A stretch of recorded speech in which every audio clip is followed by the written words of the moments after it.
Hello friends, welcome back to cinema explainer. ഇന്ന് നമ്മൾ 2025 പുറത്തിറങ്ങിയ കയ്യിലാൻ എന്ന തമിഴ് സിനിമയെക്കുറിച്ചിട്ടാണ് നോക്കാൻ പോകുന്നത്. സിനിമയിലേക്ക് കടക്കുന്നതിന് മുമ്പ് ചാനൽ ഇതുവരെ സബ്സ്ക്രൈബ് ചെയ്യാതെയാണ് നിങ്ങൾ വീഡിയോ കാണുന്നതെങ്കിൽ ചാനൽ ഒന്ന് സബ്സ്ക്രൈബ് ചെയ്ത് തൊട്ടടുത്തുള്ള ബെല്ലൈക്കൺ അമർത്തിയാൽ ഞങ്ങൾ അപ്ലോഡ് ചെയ്യുന്ന പുതിയ വീഡിയോസ് നിങ്ങൾക്കരികിലേക്ക് ഉടനെ തന്നെ എത്തുന്നതായിരിക്കും. സോ നമുക്ക് ഒട്ടും സമയം കളയാതെ തന്നെ സിനിമയിലേക്ക് കടക്കാം. സിനിമയുടെ സ്റ്റാർട്ടിംഗ് സീനിൽ തന്നെ ശകുന്തള എന്നൊരു മീഡിയ പേഴ്സണെയാണ് നമ്മളെ കാണിക്കുന്നത്. ഇവർ വളരെ ബോൾഡായി എല്ലാ കാര്യങ്ങളും പുറത്തു കൊണ്ടുവരുന്ന ഒരാളാണ്. നീ ആ കാര്യം സൂപ്പറായിട്ട് പുറത്തു കൊണ്ടുവന്നു എന്നൊക്കെ കൂടെ ജോലി ചെയ്യുന്നവരൊക്കെ അവരെ അഭിനന്ദിക്കുന്നുണ്ട്. അതുപോലെ ഇവരുടെ എഡിറ്ററായിട്ട് ഒരു പ്രായമുള്ള ആളുണ്ട്. പുള്ളിയും ആശംസകളൊക്കെ അറിയിക്കുന്നു. അപ്പോഴാണ് അമ്മയുടെ കോൾ വരുന്നത്. അമ്മയ്ക്ക് ഇവരെ ഓർത്ത് വലിയ ടെൻഷനാണ്. പെട്ടെന്ന് കല്യാണം കഴിക്കണം, എപ്പോഴാണ് നാട്ടിലേക്ക് വരുന്നത് എന്നൊക്കെ ചോദിക്കുന്നുണ്ട്. ഞാൻ ജോലിയിലിരിക്കുമ്പോൾ വിളിക്കരുതെന്ന് എത്ര വട്ടം ഞാൻ നിങ്ങളോട് പറഞ്ഞിട്ടുണ്ട്. ഞാൻ പിന്നെ സംസാരിക്കാം, ആദ്യം ഫോൺ വയ്ക്ക് എന്ന് പറഞ്ഞ് ശകുന്തള ഫോൺ കട്ട് ചെയ്യുന്നു. ശേഷം വന്നിട്ടുള്ള മെയിലുകളൊക്കെ ചെക്ക് ചെയ്യുമ്പോഴാണ് ഒരു അജ്ഞാതനിൽ നിന്ന് വ്യത്യസ്തമായ ഒരു മെയിൽ വന്നിരിക്കുന്നത് കാണുന്നത്. മെയിലിൽ എന്താ എഴുതിയിരിക്കുന്നതെന്ന് വ്യക്തമല്ലെങ്കിലും അത് വായിക്കുന്നവർക്ക് നല്ല ടെൻഷൻ ആവുന്നുണ്ട്. ഉടനെ എഡിറ്ററോട് ഈ കാര്യം പറയണല്ലോ എന്ന് കരുതി അദ്ദേഹത്തെ കാണാൻ വരുന്നു. പുള്ളി ഫോണിൽ ബിസിയായി സംസാരിക്കുകയായിരുന്നു. എന്നാൽ ഇവർ കൊടുത്ത പേപ്പർ കണ്ട് പുള്ളി ശരിക്കും ഷോക്കാവുന്നു. ഇത്തരം കാര്യങ്ങൾ നമ്മൾ ബ്രോഡ്കാസ്റ്റ് ചെയ്യണ്ട, പോലീസിനെ അറിയിക്കാം എന്ന് അദ്ദേഹം പറയുന്നു. അല്ല സർ, ഇത്തരം കാര്യങ്ങൾ ബ്രോഡ്കാസ്റ്റ് ചെയ്താൽ നമ്മുടെ TRP കുതിച്ചുയരും സർ. വരുന്ന പ്രശ്നങ്ങൾ നമുക്ക് പിന്നെ നോക്കാം, ഇത് ബ്രോഡ്കാസ്റ്റ് ചെയ്യാം എന്നവർ പറയുന്നു. എന്തെങ്കിലും നീ പറയുന്ന പോലെ ചെയ്യാം എന്ന് പറഞ്ഞ എഡിറ്ററും സമ്മതിക്കുന്നു. അവർ ഉടനെ തന്നെ ഈ കാര്യം ഒരു ന്യൂസ് ആക്കി മാറ്റാനുള്ള എല്ലാ പരിപാടികളും ചെയ്യുന്നു. അപ്പോഴാണ് ആ ലെറ്ററിൽ എന്താണ് പറഞ്ഞിരിക്കുന്നതെന്ന് നമുക്ക് മനസ്സിലാവുന്നത്. അതെന്താണെന്ന് വെച്ചാൽ വളരെ പെട്ടെന്ന് ഇവിടെ ഒരു വലിയ പ്രശ്നം വരാൻ പോകുന്നു. ഒരു യുദ്ധസമാനമായ സാഹചര്യം ഉണ്ടാവും. അതിനായി ജനങ്ങളെല്ലാവരും തയ്യാറായിരിക്കണം. ആവശ്യ സാധനങ്ങളൊക്കെ വാങ്ങി സ്റ്റോക്ക് ചെയ്ത് വെച്ചോളൂ എന്ന് ആരോ ഒരാൾ പറഞ്ഞിരിക്കുന്ന തരത്തിലുള്ള ഒരു ലെറ്ററാണ് ഞങ്ങൾക്ക് ലഭിച്ചിരിക്കുന്നത്. അതാണ് ഞങ്ങൾ വായിക്കുന്നത് എന്ന് പറഞ്ഞുകൊണ്ട് ഈ ലേഡി അത് ന്യൂസിൽ വായിക്കുന്നു. എന്താ ഇങ്ങനൊരു ന്യൂസ് വരുന്നതെന്ന് ഓർത്ത് ജനങ്ങളാകെ ഭയപ്പെടുന്നു. ആവശ്യമുള്ളതൊക്കെ വാങ്ങണോ വേണ്ടയോ എന്നൊക്കെ അവർ ചിന്തിക്കുകയാണ്. ഈ കാര്യം ഒരു ഘട്ടത്തിൽ പോലീസിന്റെ അടുത്തും എത്തുന്നുണ്ട്. അവരും ഈ കാര്യങ്ങളൊക്കെ ശ്രദ്ധിക്കുന്നുണ്ട്. പോലീസ് എന്താ ചെയ്യുന്നതെന്ന് വെച്ചാൽ ആ TV ചാനലിന്റെ എഡിറ്ററെ വിളിക്കുന്നുണ്ട്. ഇങ്ങനൊരു കാര്യം വന്നാൽ ആദ്യം ഞങ്ങളെയല്ലേ അറിയിക്കേണ്ടത്? നിങ്ങൾ അങ്ങനെ അത് ന്യൂസാക്കി മാറ്റും. എത്ര പേരാണ് ഇപ്പോൾ പാനിക്കായിരിക്കുന്നത്? ഉടനെ ഇതുമായി ബന്ധപ്പെട്ട ഡീറ്റെയിൽസ് ഒക്കെ എടുത്ത് എന്നെ വന്ന് കാണാൻ അദ്ദേഹം പറയുന്നു. ശരി സാർ എന്ന് പറഞ്ഞ എഡിറ്ററും അത് സമ്മതിക്കുന്നു. ഞാൻ വിചാരിച്ച പോലെ തന്നെ പ്രശ്നമായല്ലോ, പോലീസ് നമ്മളെ കാണണമെന്ന് പറഞ്ഞ് വിളിക്കുന്നുണ്ട്, നീ പോയി കണ്ടിട്ട് വാ എന്ന് എഡിറ്റർ ശകുന്തളയോട് പറയുന്നു. കൂടെ ആ പ്രൂഫുകളൊക്കെ കൊണ്ടുപോകാനും പറയുന്നു. അത് മെയിലിൽ വന്നതുകൊണ്ടാണല്ലോ ഇവരത് വായിച്ചത്, അതൊക്കെ കൊണ്ടുപോകാനാണ് പറയുന്നത്. ശരി എന്ന് പറഞ്ഞ് ഇവരും സമ്മതിക്കുന്നുണ്ട്. അവിടെ പോയപ്പോൾ പോലീസ് അവരെ നന്നായി വഴക്ക് പറഞ്ഞു. അടുത്ത ദിവസം ഇവർ ഓഫീസിൽ വരുമ്പോൾ എല്ലാവരും ചോദിക്കുന്നുണ്ട്, എന്താ ഇന്നലെ പോലീസിന്റെ അടുത്തുനിന്ന് നല്ല ഡോസ് കിട്ടിയല്ലേ എന്ന്. നിങ്ങൾ വെറുതെ ദേഷ്യം പിടിപ്പിക്കല്ലേ എന്ന് പറഞ്ഞ് ഇവരും കുറച്ച് ചൂടാവുന്നുണ്ട്. ഇന്നും ഇവർക്ക് അതുപോലത്തെ മെയിൽ വന്നിട്ടുണ്ട്. അടുത്ത തവണ വന്നാൽ എനിക്ക് ഫോർവേഡ് ചെയ്യണമെന്ന് പോലീസ് പറഞ്ഞിട്ടുണ്ടായിരുന്നു. സാർ, വീണ്ടും മെയിൽ വന്നിട്ടുണ്ട്, അത് സാറിന് ഫോർവേഡ് ചെയ്തിട്ടുണ്ട് എന്നവർ പോലീസിനോട് പറയുന്നു. ശരി, ഓക്കെ എന്ന് പുള്ളിയും സമ്മതിക്കുന്നു. കുറച്ച് കഴിയുമ്പോൾ ആ അജ്ഞാതനിൽ നിന്ന് ഇവർക്ക് കോൾ വരുന്നു. ഞാൻ ഇന്നലെ മെയിൽ അയച്ചപ്പോൾ നീ അത് ന്യൂസാക്കി മാറ്റി, എന്നാൽ ഇന്നത് ന്യൂസാക്കാതെ പോലീസിന് അയച്ചു കൊടുത്തു. എനിക്കിതൊന്നും അറിയണ്ട, ഈ കാര്യം നീ ന്യൂസാക്കി മാറ്റണം എന്നവൻ പറയുന്നു. അതൊന്നും എന്നെ കൊണ്ട് പറ്റില്ല. നീ നക്സലൈറ്റ് ആണോ അതോ വേറെ വല്ലവരാണോ എന്നൊക്കെ അവർ ചോദിക്കുന്നുണ്ട്. നീ ഇത് ന്യൂസ് ആക്കോ ഇല്ലയോ എന്നവൻ ഭീഷണിപ്പെടുത്തുന്നു. നീ എന്ത് പറഞ്ഞാലും ശരി, എന്നെ കൊണ്ടത് ചെയ്യാൻ പറ്റില്ല എന്നിവരും മറുപടി പറയുന്നു. നിന്റെ അമ്മ നാട്ടിൽ ഒറ്റയ്ക്കല്ലേ ഉള്ളത്, അവരെ ഞാൻ എന്തെങ്കിലും ചെയ്യണോ എന്ന് ചോദിച്ചവൻ ഭീഷണിപ്പെടുത്താൻ തുടങ്ങുന്നു. നിന്റെ അമ്മ ഇപ്പൊ കിച്ചണിലാണ് ഉള്ളത്, ഞാൻ ആദ്യം പുറത്തൊരു ബോംബ് പൊട്ടിച്ച് കാണിക്കാം എന്നോ പറയുന്നു. ഇവർ പെട്ടെന്ന് തന്നെ അമ്മയെ വിളിക്കുന്നു. എന്താ മോളെ പെട്ടെന്ന് വിളിച്ചത് എന്ന് അമ്മ ചോദിച്ചുകൊണ്ടിരിക്കുമ്പോൾ തന്നെ പുറത്ത് ബോംബ് പൊട്ടുന്ന പോലൊരു ശബ്ദം കേൾക്കുന്നു. പേടി കൊണ്ട് അമ്മ കോള് കട്ട് ചെയ്യുകയും ചെയ്യുന്നു. അയ്യോ, അമ്മയ്ക്ക് എന്ത് പറ്റിയെന്നോർത്ത് ഇവരിവിടെ ഭയങ്കരമായി പാനിക്കാവുന്നു. എന്നിട്ട് ഇവനെ തിരിച്ചു വിളിക്കുകയാണ്. അവൻ പറയുന്നുണ്ട്, ഇപ്പൊ പുറത്ത് മാത്രമേ ബോംബ് വെച്ചിട്ടുള്ളൂ, നീ ഞാൻ പറഞ്ഞത് ചെയ്തില്ലെങ്കിൽ വീടിനുള്ളിലും ബോംബ് വയ്ക്കുമെന്ന് ഭീഷണിപ്പെടുത്തുന്നു. ഇവർ ശരിക്കും പേടിച്ചു പോവാണ്. പെട്ടെന്ന് ന്യൂസ് ഓൺ ചെയ്യ്, എനിക്ക് സംസാരിക്കണമെന്ന് പറഞ്ഞ് ഇവർ ന്യൂസ് വായിക്കാൻ വരുന്നു. ഫോണിൽ ഭീഷണിപ്പെടുത്തുന്നവൻ ഞാൻ പറയുന്നത് അതുപോലെ തന്നെ പറയണം എന്ന് പറയുന്നു. അങ്ങനെ അവൻ ഓരോ കാര്യങ്ങളായി പറഞ്ഞു തുടങ്ങുകയാണ്. ജനങ്ങളെല്ലാവരും എന്തിനും തയ്യാറായിരിക്കുക, നിങ്ങൾക്ക് ആവശ്യമുള്ള സാധനങ്ങളൊക്കെ ഇപ്പോൾ തന്നെ വാങ്ങി വെച്ചോളുക, ഭാവിയിൽ ഇങ്ങനെയൊക്കെ സംഭവിക്കും, അപ്പോൾ നിങ്ങൾക്ക് ഇതൊന്നും വാങ്ങാൻ പറ്റില്ല എന്നൊക്കെ അവൻ പറയിപ്പിക്കുന്നു.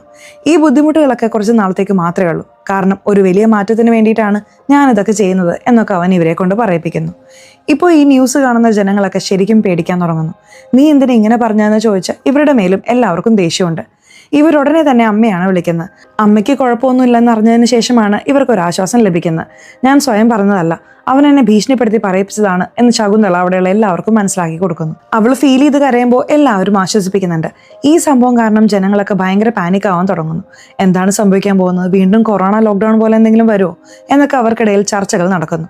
അതുപോലെ ഉന്നത ഉദ്യോഗസ്ഥരൊക്കെ ഇതിനെക്കുറിച്ച് സംസാരിക്കാൻ ഒരു മീറ്റിംഗ് കൂടുന്നു. ഏതോ ഒരുത്തൻ വന്ന് കൂളായിട്ട് ഭീഷണിപ്പെടുത്തിയിട്ട് പോയിരിക്കുന്നു. അവൻ എന്താണ് ചെയ്യാൻ പോകുന്നതെന്നും അറിയില്ല. അതാരാണെന്ന് വളരെ പെട്ടെന്ന് തന്നെ നമ്മൾ കണ്ടുപിടിക്കണം. അതിനായി ഒരു നല്ല ഓഫീസറെ നിയമിക്കണം എന്നവർ തീരുമാനിക്കുന്നു. അപ്പോൾ അവിടെയുള്ള ഒരാൾ ആതിര എന്നൊരു ഓഫീസറെ ഈ കേസിനായി റെക്കമെൻഡ് ചെയ്യുന്നു. അവൾ ഇത് കൈകാര്യം ചെയ്താൽ കറക്റ്റ് ആയിരിക്കുമെന്ന് അദ്ദേഹം പറയുന്നു. അങ്ങനെ നേരെ ആതിരയാണ് നമ്മളെ കാണിക്കുന്നത്. അവരിപ്പോൾ പാട്ടൊക്കെ പാടി കേൾപ്പിച്ചു കൊടുക്കുകയാണ്. അവളെ പെണ്ണ് കാണാൻ വന്നതാണ്. ആ പയ്യൻ്റെ അമ്മ കുറേ ചോദ്യങ്ങളൊക്കെ ചോദിക്കുന്നുണ്ട്. ചോദ്യങ്ങളൊക്കെ നിർത്താൻ ആ പയ്യൻ പറയുന്നുണ്ടെങ്കിലും അവർ കേൾക്കുന്നില്ല. ഇങ്ങോട്ട് വാ എന്ന് പറഞ്ഞ അടുത്തേക്ക് വിളിച്ചിരുത്തി ആതിരയുടേത് ഒറിജിനൽ മുടിയാണോ അതോ വിഗ് വല്ലതാണോ എന്ന് മുടിയിൽ വലിച്ച് ചെക്ക് ചെയ്യുകയാണ് അമ്മ. ഇതിൽ ആതിരയ്ക്ക് ഭയങ്കരമായിട്ട് ദേഷ്യം വരുന്നുണ്ട്. എനിക്ക് ഈ കല്യാണം വേണ്ട എന്നവർ തീർത്തു പറയുന്നു. എന്നാൽ ആ പയ്യന് ഈ കുട്ടിയെ ഒരുപാട് ഇഷ്ടപ്പെട്ടു. അമ്മ എന്തിനാ ഇങ്ങനെ പറഞ്ഞത്? ശരി വാ നമുക്ക് പോവാന്ന് പറഞ്ഞ് അവൻ അമ്മയും കൂട്ടി അവിടെ നിന്ന് ഇറങ്ങുന്നു. അജ്ഞാതനായ ഒരുത്തൻ കോൾ ചെയ്തല്ലോ. അവൻ ആരായിരിക്കും? എന്തിനായിരിക്കും അവൻ ഇതൊക്കെ ചെയ്തത് എന്നതിനെക്കുറിച്ച് പോലീസുകാർക്കിടയിൽ ഭയങ്കര ചർച്ചകൾ നടക്കുന്നുണ്ട്. അവൻ നക്സലൈറ്റ് ആവാൻ സാധ്യതയുണ്ട്, എന്തോ വലിയൊരു അറ്റാക്ക് പ്ലാൻ ചെയ്യുന്നുണ്ടെന്ന് തോന്നുന്നു എന്നൊക്കെ അവർ സംസാരിക്കുന്നുണ്ട്. അതുപോലെ ജനങ്ങളും പല വിധത്തിലാണ് സംസാരിക്കുന്നത്. ചിലർ അതിനായി തയ്യാറെടുക്കണമെന്നും ആവശ്യമുള്ള സാധനങ്ങളൊക്കെ വാങ്ങി വെക്കാമെന്നും കരുതുന്നു.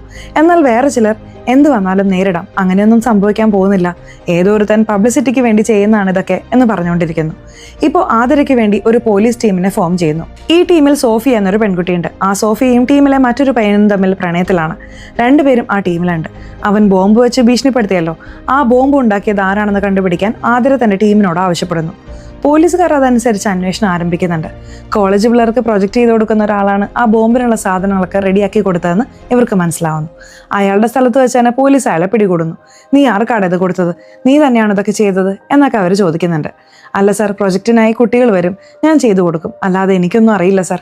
ആ ബോംബ് വെച്ച ഒരാളെ കൊല്ലാനൊന്നും കഴിയില്ല, ചെറിയൊരു ശബ്ദം ഉണ്ടാക്കാൻ മാത്രമേ അതിന് സാധിക്കൂ എന്നയാൾ പറയുന്നു. ശകുന്തളയുടെ അമ്മയെ പേടിപ്പിച്ച് ശകുന്തളയെ കൊണ്ട് ആ വാർത്ത പറയിപ്പിക്കാൻ വേണ്ടി മാത്രമാണ് അവൻ ആ ബോംബ് ഉപയോഗിച്ചതെന്ന് പോലീസിന് മനസ്സിലാവുന്നു. ഇതാരാണ് ചെയ്തതെന്ന് കണ്ടുപിടിക്കണം എന്നവർ ചിന്തിക്കുകയാണ്.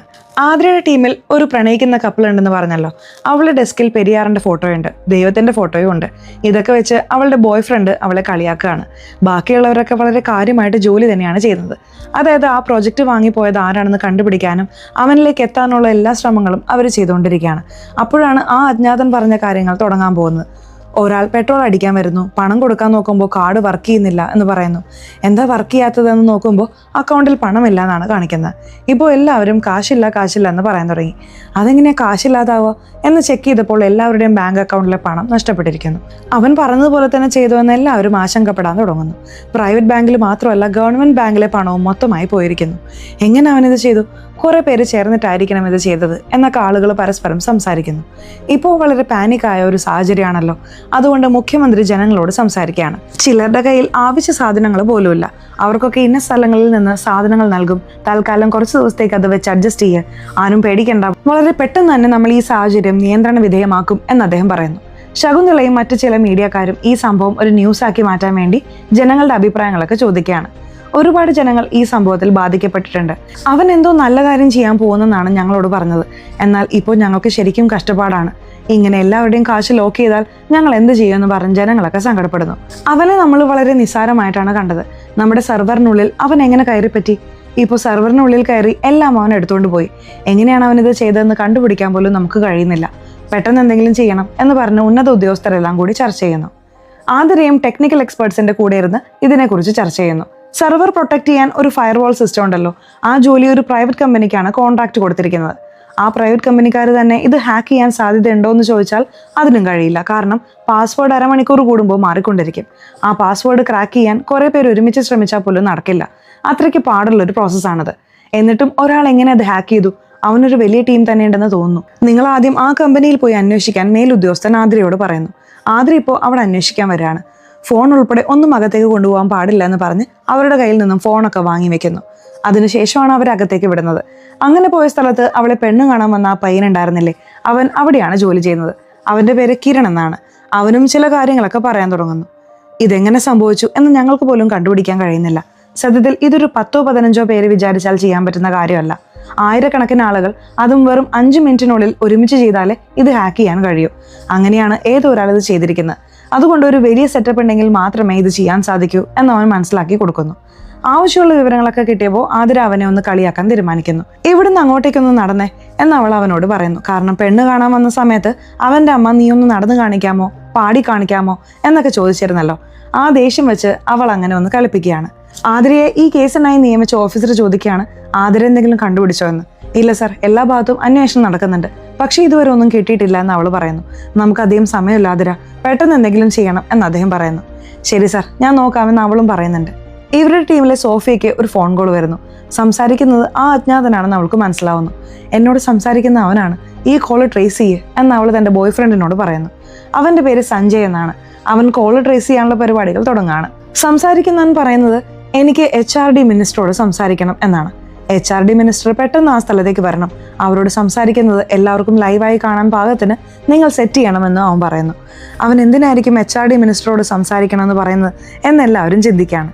അവരെ അവിടെ എത്തിക്കാനുള്ള കാര്യങ്ങളൊക്കെ ചെയ്യാൻ തീരുമാനിക്കുകയും അങ്ങനെ അവരെ അവിടെ കൊണ്ടുവരികയും ചെയ്യുന്നു.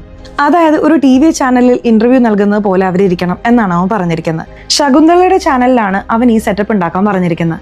അങ്ങനെ ശകുന്തള തന്നെ അവരെ ഇന്റർവ്യൂ ചെയ്യുന്നു. ഇപ്പോൾ ആ അജ്ഞാതൻ HRD മിനിസ്റ്ററോട് സംസാരിക്കാൻ തുടങ്ങുന്നു. അവൻ ചോദിക്കുന്നത് ബ്രിട്ടീഷുകാർ എങ്ങനെയാണ് ഇന്ത്യയെ അടിമപ്പെടുത്തിയത്, അതിനെക്കുറിച്ചൊന്ന് പറയാമോ എന്നാണ്. മിനിസ്റ്ററും അത് വിശദീകരിക്കാൻ തുടങ്ങുന്നു. കൊൽക്കത്തയിലെ ഒരു ഭാഗത്ത് നിന്നാണ് അത് തുടങ്ങിയത്. ഇന്ത്യക്കാർ ഞങ്ങൾക്ക് ടാക്സ് പിരിക്കാൻ കഴിയുന്നില്ല, നിങ്ങൾ ടാക്സ് കളക്ട് ചെയ്തോളൂ എന്ന് പറഞ്ഞ് ബ്രിട്ടീഷുകാരെ ഏൽപ്പിച്ചു. അങ്ങനെ ടാക്സ് പിരിക്കാൻ തുടങ്ങിയ അവർ പതുക്കെ ജനങ്ങളെ അടിമപ്പെടുത്താൻ തുടങ്ങി. അങ്ങനെ എല്ലാ ഭാഗത്തും തങ്ങളുടെ ആധിപത്യം സ്ഥാപിച്ച് നമ്മുടെ സമ്പദ് വ്യവസ്ഥയെ അവർ സ്ഥിരമായി ചൂഷണം ചെയ്യാൻ തുടങ്ങി. ഇതേ കാര്യം തന്നെയാണ് ഇന്ന് കോർപ്പറേറ്റ് എന്ന പേരിൽ കുറെ ആളുകൾ വന്ന് ചെയ്യുന്നത്. ഒന്ന് ചിന്തിച്ചു നോക്കിയേ, ഇത്തരം ഒരു സാഹചര്യത്തിൽ കോർപ്പറേറ്റ് കമ്പനികളൊക്കെ പൂട്ടിപ്പോയി, അവർക്കൊന്നും വലിയ നഷ്ടവുമില്ല. എന്നാൽ ഇന്നും സഹജീവികൾ കഷ്ടപ്പെടുന്നുണ്ടല്ലോ എന്ന് കരുതി സഹായിക്കുന്നത് സാധാരണ കച്ചവടക്കാരാണ്. എന്നെന്നും സാധാരണ കച്ചവടക്കാരാണ് കൈ താങ്ങാവുന്നത്. അവരെയൊക്കെ നശിപ്പിച്ചിട്ട് നിങ്ങളെല്ലാം കോർപ്പറേറ്റുകൾക്ക് കൊടുത്താൽ എങ്ങനെ ശരിയാവും എന്നൊക്കെ അവൻ ചോദിക്കുന്നു. ഇതൊക്കെ ജനങ്ങളും ശ്രദ്ധിക്കുന്നുണ്ടല്ലോ. അവൻ ചോദിക്കുന്നതൊക്കെ ശരിയാണ്. കോർപ്പറേറ്റുകൾ വന്നതുകൊണ്ടാണ് നമ്മുടെ കച്ചവടമൊക്കെ നശിച്ചത്. അവരൊക്കെ വന്നതിന് ശേഷമാണ് നമ്മളിങ്ങനെ കഷ്ടപ്പെടുന്നതെന്ന് ജനങ്ങളും പരസ്പരം സംസാരിക്കുന്നു. ഇപ്പൊ എന്താ ചെയ്യാൻ പറ്റുന്നത്? കോർപ്പറേറ്റുകളെയൊക്കെ ഞങ്ങൾ എങ്ങനെ പറഞ്ഞയക്കും? ഒരുപാട് എഗ്രിമെന്റ്സ് ഒക്കെ ഒപ്പിട്ടിട്ടുള്ളതാണ്, ഞങ്ങൾക്കൊന്നും ചെയ്യാൻ കഴിയില്ല എന്ന് മിനിസ്റ്റർ പറയുന്നു. നിങ്ങൾ തീർച്ചയായിട്ടും അത് ചെയ്യണം. അങ്ങനെ ചെയ്തില്ലെങ്കിൽ എത്ര കാലം കഴിഞ്ഞാലും ഇതിങ്ങനെ തുടർന്നുകൊണ്ടേയിരിക്കും. നിങ്ങൾക്കൊന്നും ചെയ്യാൻ കഴിയില്ല. എൻ്റെ കയ്യിൽ എല്ലാ പണവും ഉണ്ട്. ആ പണം വെച്ച് ഞാൻ തന്നെ അത് ചെയ്യും. നിങ്ങൾ ചെയ്യണം, അല്ലെങ്കിൽ ഞാൻ ചെയ്യും. തീരുമാനം എടുക്കേണ്ടത് നിങ്ങളാണെന്ന് പറഞ്ഞ് അവൻ കോള് കട്ട് ചെയ്യുന്നു. ആ പെണ്ണ് കാണാൻ വന്നവൻ്റെ പേര് കിരൺ എന്നാണെന്ന് ഞാൻ പറഞ്ഞിരുന്നല്ലോ. ആ കിരണും എന്തെങ്കിലും കണ്ടുപിടിക്കാമെന്ന് കരുതി ശ്രമിച്ചിട്ട് ഒരു കാര്യം കണ്ടുപിടിക്കുന്നു. അക്കാര്യം അവൻ ആതിരയോട് വന്ന് പറയുന്നു. അതായത് ബാങ്കിലുള്ള കാശൊക്കെ അവൻ എടുത്തല്ലോ. ATM മെഷീനുകളൊക്കെ ഇൻസ്റ്റാൾ ചെയ്യുന്ന ചില കമ്പനികളുണ്ടല്ലോ, ആ കമ്പനിയുടെ സപ്പോർട്ടോടെയാണ് അവൻ ഇത് ചെയ്തിരിക്കാൻ സാധ്യതയുള്ളത്. ഒരു ചിപ്പ് പോലെ ഘടിപ്പിച്ചിട്ടാണ് അവൻ എല്ലാവരുടെയും കാർഡ് ഡീറ്റെയിൽസ് എടുത്തിട്ടുള്ളത്. അവരുടെ സഹായം ഇല്ലാതെ ഇതെടുക്കാൻ കഴിയില്ല എന്ന് കിരൺ പറയുന്നു. പോലീസുകാർ ഉടനെ തന്നെ ആ കമ്പനിയിലുള്ള എല്ലാവരെയും പിടികൂടുന്നു. അവരെ നല്ലപോലെ ഇടിച്ച് ചോദ്യം ചെയ്യുമ്പോൾ ഞങ്ങൾ തന്നെയാണ് ഇത് ചെയ്തതെന്ന് അവർ സമ്മതിക്കുന്നു. സത്യത്തിൽ അവൻ ഇവരുടെ കുടുംബങ്ങളെ കാണിച്ച് ഭീഷണിപ്പെടുത്തിയിട്ടാണ് അവരെ കൊണ്ട് ഇത് ചെയ്യിപ്പിച്ചത്. പണത്തിന് വേണ്ടിയല്ല ചെയ്തത്, ദയവായി ഞങ്ങളെ വിട്ടുതരണേ എന്നൊക്കെ പറഞ്ഞ് അവർ യാചിക്കുകയാണ്. ഇവരിൽ നിന്നും അവനെക്കുറിച്ച് കൂടുതൽ വിവരങ്ങളൊന്നും പോലീസിന് ലഭിക്കുന്നില്ല. ദേഷ്യത്തോടെ ഇവർ കാറിൽ വന്നുകൊണ്ടിരിക്കുമ്പോൾ കിരണിന് ഒരു കോൾ വരുന്നു. അറ്റൻഡ് ചെയ്ത് നോക്കുമ്പോൾ ആ അജ്ഞാതനാണ് സംസാരിക്കുന്നത്. അതുകൊണ്ട് അവനും കോള് സ്പീക്കറിലിടുന്നു. അടുത്തുള്ളവരും ഇത് ശ്രദ്ധിക്കുന്നുണ്ടെന്ന് അവനും മനസ്സിലാവുന്നുണ്ട്. എന്താ ആതിര, ഒന്നും കണ്ടുപിടിക്കാൻ പറ്റിയില്ലേ? നീ എന്ത് ശ്രമിച്ചാലും കണ്ടുപിടിക്കാൻ കഴിയില്ല എന്നവൻ കളിയാക്കി സംസാരിക്കുന്നു. അത് മാത്രമല്ല, പുറകിൽ അവർ രണ്ടുപേരും ഇരിപ്പുണ്ടെന്നും എനിക്കറിയാം എന്നവൻ പറയുന്നു. അപ്പോൾ അവൻ നമ്മളെ കണ്ടുകൊണ്ടിരിക്കുകയാണല്ലോ എന്ന് ആതിര ചിന്തിക്കുന്നു. നീ ചിന്തിക്കുന്നത് ശരിയാണ് ആതിര, ഞാൻ നിന്നെ നിരീക്ഷിച്ചുകൊണ്ടിരിക്കുകയാണ്. ഇപ്പോൾ പോലും ഞാൻ നിന്റെ മുന്നിൽ തന്നെയാണുള്ളത് എന്നവൻ പറയുന്നു. ഇവർ പെട്ടെന്ന് മുന്നോട്ടേക്ക് നോക്കുമ്പോൾ അവിടെ ഒരു ആംബുലൻസ് ആണുള്ളത്. അങ്ങനെയല്ല ആതിര, ഈ സിഗ്നൽ പോലും കൺട്രോൾ ചെയ്യുന്നത് ഞാൻ അതാണ് ഉദ്ദേശിച്ചത് എന്നവൻ പറയുന്നു. നിന്നോട് സംസാരിക്കാൻ വേണ്ടിയിട്ടാണ് ഞാൻ റെഡ് സിഗ്നൽ ഇട്ടത്. ഞാൻ എപ്പോഴാണോ ഗ്രീൻ സിഗ്നൽ ഇടുന്നത് അപ്പോൾ മാത്രമേ നിങ്ങൾക്ക് പോകാൻ കഴിയൂ എന്നൊക്കെ അവൻ പറയുന്നു. ആതിര ദേഷ്യപ്പെടുകയാണ്. ആരാടാ നീ, എന്തിനാണ് ഇതൊക്കെ ചെയ്യുന്നത് എന്നൊക്കെ ചോദിക്കുന്നു. അതൊക്കെ അവിടെ നിൽക്കട്ടെ, നിന്റെ അടുത്തുള്ള കിരണിന് നിന്നെ ഭയങ്കര ഇഷ്ടമാണ്, പെട്ടെന്ന് അവനൊരു ഓക്കെ കൊടുക്ക് എന്ന് പറഞ്ഞ് അവൻ കളിയാക്കുന്നു. ഇപ്പോൾ മേലുദ്യോഗസ്ഥരുടെ ഭാഗത്തു നിന്നും ഭയങ്കര പ്രഷർ വരുന്നുണ്ട്. അവൻ എന്തിനാണ് സെലക്റ്റീവായിട്ട് ആളുകളെ തിരഞ്ഞെടുക്കുന്നതെന്ന് ആതിരയ്ക്ക് സംശയം തോന്നുന്നു. ശകുന്തളയെ എന്തിനാണ് തിരഞ്ഞെടുത്തത്? സോഫിയെ എന്തിനാണ് തിരഞ്ഞെടുത്തത്? കിരണിനെ എന്തിനാണ് അവൻ ടാർഗറ്റ് ചെയ്തത് എന്നൊക്കെ അവൾ ചിന്തിക്കുന്നു. ഇതിനെക്കുറിച്ച് ഒരു ക്രിപ്റ്റോഗ്രാഫറോട് സംസാരിക്കണമെന്ന് കരുതി ഒരാളെ വരുത്തുന്നു. അവൻ കൃത്യമായി 3 പേരോട് സംസാരിച്ചു. അതുപോലെ HRD മിനിസ്റ്ററോടും സംസാരിച്ചു. ഇവർ 4 പേർക്കും ഇടയിലും കോമൺ ആയ ഒരു കാര്യമുണ്ട്. അതെന്താണെന്ന് വെച്ചാൽ, കണക്കിൽ മിടുക്കരായ ചിലരുണ്ടല്ലോ, അവരിൽ 4 പേരുടെ പേരുമായി ഇവരുടെ പേരുകൾക്ക് സാമ്യമുണ്ട്. അപ്പോൾ അവൻ പ്ലാൻ ചെയ്തിട്ടാണ് ഇവർക്ക് കോൾ ചെയ്തത്. അതിലൂടെ അവൻ എന്തോ ഒരു ക്ലൂ തരികയാണെന്ന് പോലീസുകാർ ചിന്തിക്കുന്നു. ഇതുകൂടാതെ ഈ കാര്യങ്ങളൊക്കെ ചെയ്യുന്നവന് കമ്പ്യൂട്ടർ നോളജ് വളരെ കൂടുതലാണ്. ഒരു സൂപ്പർ കമ്പ്യൂട്ടർ പോലെയുള്ള എന്തോ ഒന്ന് ഉപയോഗിച്ചിട്ടാണ് അവൻ ഇതൊക്കെ ചെയ്തുകൊണ്ടിരിക്കുന്നതെന്ന് ഈ ക്രിപ്റ്റോഗ്രാഫർ പറയുന്നു. അദ്ദേഹത്തിന്റെ കരിയറിൽ കുറെ പേരെ കണ്ടിട്ടുണ്ടല്ലോ, അങ്ങനെ ഒരാൾ എപ്പോഴെങ്കിലും കണ്ടിട്ടുണ്ടോ? കണ്ടിട്ടുണ്ടെങ്കിൽ അയാളെക്കുറിച്ച് പറയാമോ എന്ന് പോലീസ് അദ്ദേഹത്തോട് ചോദിക്കുന്നു. ഞാൻ ഒരിക്കൽ ഒരു കാര്യത്തിനായി പോയപ്പോൾ അവിടെ വെച്ചൊരു പയ്യനെ കണ്ടിരുന്നു. അവൻ വളരെ ടാലന്റഡ് ആയിരുന്നു. അവന്റെ പ്രൊജക്റ്റ് അന്ന് റിജക്റ്റ് ആയി പോയി എന്നാണ് എൻ്റെ ഓർമ്മ. എനിക്ക് അത്ര അറിയൂ, നിങ്ങൾ ബാക്കി അന്വേഷിച്ചോ എന്ന് പറഞ്ഞ് അദ്ദേഹത്തിന്റെ കയ്യിലുള്ള ഡീറ്റെയിൽസ് ഒക്കെ പോലീസിന് നൽകുന്നു. ഇത് വെച്ച് ആ പയ്യൻ ആരാണെന്ന് അവർ അന്വേഷിക്കാൻ തുടങ്ങുന്നു. അങ്ങനെ അന്വേഷിച്ചപ്പോൾ അയാളുടെ പേര് കന്ദസ്വാമി എന്നാണെന്ന് മനസ്സിലാവുന്നു. അവനൊരു സൂപ്പർ കമ്പ്യൂട്ടർ നിർമ്മിക്കാനുള്ള ശ്രമത്തിലായിരുന്നു എന്നും അവർക്കറിയാൻ കഴിയുന്നു. അപ്പോൾ ആതിര തന്റെ അസിസ്റ്റന്റിനെയും വിളിച്ച് അവിടെ നിന്നും പുറപ്പെടാൻ തയ്യാറെടുക്കുന്നു. ആ അസിസ്റ്റന്റ് സോഫിയുടെ ബോയ് ഫ്രണ്ട് സഞ്ജയ് ആയിരുന്നു. ഇന്ന് സോഫിയുടെ ജന്മദിനം കൂടിയിട്ടാണ്. അടുത്ത തവണ നമുക്ക് ഇത് നന്നായി ആഘോഷിക്കാം, ഇപ്പോൾ ഞാൻ പോവുകയാണെന്ന് പറഞ്ഞ് അവൻ ആതിരയുടെ കൂടെ യാത്ര തിരിക്കുന്നു. സത്യത്തിൽ ഇവർ രണ്ടുപേരുടെയും ഐഡിയോളജി തീർത്തും വ്യത്യസ്തമാണ്. നിന്റെ ഐഡിയോളജി വേറെ, അവളുടെ ഐഡിയോളജി വേറെ. എന്നിട്ടും നിങ്ങൾ എങ്ങനെയാണ് പ്രണയിക്കുന്നത് എന്ന് ചോദിക്കുമ്പോൾ മനസ്സിന് ഇതൊന്നും അറിയില്ലല്ലോ എന്ന് അവൻ പറയുന്നു. അങ്ങനെ ആ പയ്യനെ കുറിച്ച് അന്വേഷിക്കാൻ എത്തുകയാണ്. ആ പയ്യൻ എവിടെയാണ്, അവന്റെ ഡീറ്റെയിൽസ് ഒക്കെ വേണമെന്ന് അവർ അന്വേഷിക്കുകയാണ്. ആ കന്ദസ്വാമി തന്റെ പ്രൊജക്ട് വിശദീകരിക്കാനായി ഒരു സ്ഥലത്ത് വന്നിരുന്നല്ലോ, അവിടെയാണ് വിവരങ്ങൾ ശേഖരിക്കാനായി അവർ വന്നിരിക്കുന്നത്. അപ്പോഴാണ് വളരെ ഞെട്ടിക്കുന്ന ഒരു സത്യം അവർ മനസ്സിലാക്കുന്നത്. കന്ദസ്വാമി ഇപ്പോൾ ജീവിച്ചിരിപ്പില്ല, അവൻ എപ്പോഴോ മരിച്ചുപോയി. എന്നാൽ കന്ദസ്വാമിക്ക് കുറെ ഫ്രണ്ട്സ് ഉണ്ടാവുമല്ലോ, അവരെ കണ്ട് സംസാരിക്കാമെന്ന് അവർ തീരുമാനിക്കുന്നു. കാരണം കന്ദസ്വാമി അല്ല ഇത് ചെയ്തതെങ്കിൽ അവനുമായി അടുപ്പമുള്ള വേറെ ആരെങ്കിലും ഇത് ചെയ്യാൻ സാധ്യതയുണ്ടെന്ന് അവർ കരുതുന്നു. അങ്ങനെ കന്ദസ്വാമിയുടെ സുഹൃത്തുക്കളോട് സംസാരിക്കുകയാണ്. അവൻ വളരെ ടാലന്റഡ് ആയിരുന്നു, നല്ല അറിവുണ്ടായിരുന്നു, വെറുതെ ജീവൻ കളഞ്ഞല്ലോ എന്നൊക്കെ സുഹൃത്തുക്കൾ പറയാണ്. എന്തിനാണ് അവൻ ആത്മഹത്യ ചെയ്തതെന്ന് ചോദിക്കുമ്പോൾ അവർ ചില കാര്യങ്ങൾ വിവരിക്കാൻ തുടങ്ങുന്നു. അവനൊരു കുടുംബം ഉണ്ടായിരുന്നു. ആ കുടുംബം അവന് വലിയ സപ്പോർട്ടായിരുന്നു. ചേട്ടനും ചേട്ടത്തിയും ഒക്കെ അവന് നല്ല പിന്തുണയായിരുന്നു. അവരെല്ലാവരും ആത്മഹത്യ ചെയ്തു മരിച്ചു. എന്തോ ഒരു പ്രശ്നം കാരണം അവരെല്ലാവരും കൂടെ ആത്മഹത്യ ചെയ്യുകയായിരുന്നു. അവനത് സഹിക്കാൻ കഴിയാതെ അവൻ വലിയ വിഷമത്തിലായിരുന്നു. ഒടുവിൽ അവനും ആത്മഹത്യ ചെയ്തു എന്നാണ് സുഹൃത്തുക്കൾ പറയുന്നത്. എന്താ, ഇവനെയാണല്ലോ സംശയിച്ചത്, ഇവനും മരിച്ചു പോയെങ്കിൽ പിന്നെ ആരാണ് ഇതിന് പിന്നിലെന്ന് ഓർത്ത് ആതിര കൺഫ്യൂസ്ഡ് ആവുന്നു. എന്തോ ഒരു പ്രശ്നം കാരണമാണല്ലോ അവന്റെ കുടുംബം ആത്മഹത്യ ചെയ്തത്. ആ പ്രശ്നം എന്താണെന്ന് അറിയണം. ആ കേസ് കൈകാര്യം ചെയ്ത പോലീസിനെ കാണണം എന്നവർ തീരുമാനിക്കുന്നു. കന്ദസ്വാമി താമസിച്ചിരുന്ന വീട്ടിലേക്ക് അവർ വരുന്നു. ആ കേസ് അന്വേഷിച്ച പോലീസ് ഓഫീസറെയും അവിടെ വിളിച്ചു വരുത്തുന്നു. എന്താണ് സംഭവിച്ചതെന്ന് വ്യക്തമായി പറയാൻ ആവശ്യപ്പെടുമ്പോൾ അദ്ദേഹം ചില കാര്യങ്ങൾ പറയുന്നുണ്ട്. കന്ദസ്വാമിയുടെ ചേട്ടന് ഒരു ഡിപ്പാർട്ട്മെന്റൽ സ്റ്റോർ ഉണ്ടായിരുന്നു. അവിടെ നിന്നും വാങ്ങിയ സാധനങ്ങൾ കഴിച്ച് ഒരുപാട് പേർക്ക് ഭക്ഷ്യവിഷബാധ ഏറ്റു. അതുകൊണ്ട് അവരെ പോലീസ് പിടിച്ചുകൊണ്ടുപോയി നല്ലപോലെ ഇടിച്ച് ചോദ്യം ചെയ്തു. അടി കിട്ടിയ ചേട്ടനും കുടുംബവും ഞങ്ങളൊരു തെറ്റും ചെയ്തിട്ടില്ല എന്ന് പറയുന്നുണ്ടായിരുന്നു. എന്നാൽ പോലീസ് അവരെ നല്ലതുപോലെ തല്ലിയിട്ടാണ് വിട്ടയച്ചത്. പുറത്തു വന്ന ഇവരെ എല്ലാവരും തെറ്റുകാരായിട്ടാണ് കണ്ടത്. ആ അപമാനം സഹിക്കാൻ കഴിയാതെ കുടുംബത്തിലുള്ള എല്ലാവരും ആത്മഹത്യ ചെയ്യാൻ തീരുമാനിച്ചു. ഞങ്ങൾ കാരണമാണ് ഒരുപാട് കുട്ടികൾക്ക് അസുഖം വന്നതെന്ന് പറഞ്ഞില്ലേ, ഞങ്ങൾ മരിക്കുകയാണെന്ന് കാണിച്ച് എല്ലാവരും ചേർന്ന് ഒരു കത്ത് എഴുതി വെച്ചിട്ടാണ് മരിച്ചത്. ഇതൊക്കെ കണ്ട് കന്ദസ്വാമിക്ക് ശരിക്കും ഫീൽ ചെയ്തു. നമ്മുടെ കുടുംബം ഒരു തെറ്റും ചെയ്തിട്ടില്ല, പോലീസ് വാശി തീർക്കാൻ വേണ്ടി മനഃപൂർവ്വം ഇങ്ങനെ ചെയ്തതാണെന്നൊക്കെ അവൻ ചിന്തിച്ചു. ഈ കേസ് അന്വേഷിച്ച പോലീസുകാരന്റെ അസിസ്റ്റന്റിൽ നിന്നാണ് ഇവരിതൊക്കെ ചോദിച്ചറിയുന്നത്. ശരി, ഈ കേസ് അന്വേഷിച്ച പോലീസ് ഓഫീസർ എവിടെയാണെന്ന് ചോദിക്കുമ്പോൾ അദ്ദേഹം മരിച്ചുപോയി മാഡം എന്ന അസിസ്റ്റന്റ് പറയുന്നു. അദ്ദേഹം എങ്ങനെയാണ് മരിച്ചതെന്ന് അവർ ചോദിക്കുകയാണ്. ടെക്നോളജിയൊക്കെ ധാരാളമുള്ള ഒരു സ്മാർട്ട് ഹോമിന്റെ അടുത്തേക്ക് അദ്ദേഹം പോയി. ആരോടോ ഫോണിൽ സംസാരിച്ചുകൊണ്ടാണ് പോയത്. വാതിൽ തുറക്ക് എന്ന് ആരോ പറഞ്ഞപ്പോൾ അദ്ദേഹം വാതിൽ തുറക്കാൻ കൈവച്ചു. അപ്പോൾ തന്നെ ഷോക്ക് അടിച്ച് അദ്ദേഹം അവിടെ വെച്ച് തന്നെ മരിച്ചുപോയി. അതായത് പ്ലാൻ ചെയ്തിട്ടാണ് ആരോ അദ്ദേഹത്തെ അവിടേക്ക് വിളിച്ചു വരുത്തിയത്. വാതിൽ തുറക്കാൻ പറഞ്ഞതും അവരാണ്. അവിടെ ഷോക്ക് ഉണ്ടെന്ന് അറിഞ്ഞുകൊണ്ട് തന്നെയാണ് അവർ വാതിൽ തുറപ്പിച്ച് അദ്ദേഹത്തെ കൊന്നതെന്ന് ഇതിൽ നിന്നും മനസ്സിലാവുന്നു. അപ്പോൾ ആ പോലീസ് ഈ കുടുംബത്തെ മനഃപൂർവ്വം കള്ളക്കേസിൽ കുടുക്കിയതാണെന്ന് തോന്നുന്നു. ഇതിന് പ്രതികാരം വീട്ടാനായിരിക്കണം ആരോ ഇത് ചെയ്തത്. കന്ദസ്വാമി ആയിരിക്കും ഇത് ചെയ്തതെന്ന് ചിന്തിച്ചാൽ ആ സമയത്ത് കന്ദസ്വാമി ജീവിച്ചിരിപ്പില്ല. അവൻ മരിച്ചതിന് ശേഷമാണ് ഇതൊക്കെ നടന്നത്. അപ്പോൾ കന്ദസ്വാമിക്ക് വേണ്ടി വേറെ ആരോ പ്രതികാരം ചെയ്യുന്നുണ്ട്. അതാരാണെന്ന് കണ്ടുപിടിക്കണം എന്നവർ ചിന്തിക്കുന്നു. കന്ദസ്വാമിയുടെ കുടുംബത്തെ തല്ലിയ പോലീസ് മരിച്ചുപോയി. എന്നാൽ ഈ കേസിൽ അവരെ കുടുക്കിയ പോലീസ് ഇപ്പോഴും ജീവിച്ചിരിപ്പുണ്ട്. അയാളായിരിക്കാം അടുത്ത ടാർഗറ്റ് എന്ന് ഇവർ സംശയിക്കുന്നു. ഇപ്പോൾ അദ്ദേഹത്തെ ഒരു സ്ഥലത്തേക്ക് വിളിച്ചു വരുത്തി സംസാരിക്കാൻ തുടങ്ങുന്നു. ആ കേസിൽ എന്താണ് സംഭവിച്ചതെന്ന് ചോദിക്കുമ്പോൾ, മാഡം, അവരുടെ ഫുഡിൽ എന്തോ പ്രശ്നം ഉണ്ടായിരുന്നു, ഒരുപാട് പേര് മരിച്ചുപോയി, അതുകൊണ്ടാണ് ഞങ്ങൾ ആക്ഷൻ എടുത്തത് എന്ന് അയാൾ പറയുന്നു. അധികം അഭിനയിക്കണ്ട, സത്യത്തിൽ എന്താണ് നടന്നതെന്ന് എന്നോട് പറ, നിങ്ങളുടെ ജീവൻ എന്നെ ഇപ്പോൾ ഭീഷണിയുണ്ട് എന്ന് ആതിര പറയുന്നു. അപ്പോൾ അദ്ദേഹം മടിച്ച് സത്യം പറയാൻ തുടങ്ങുന്നു.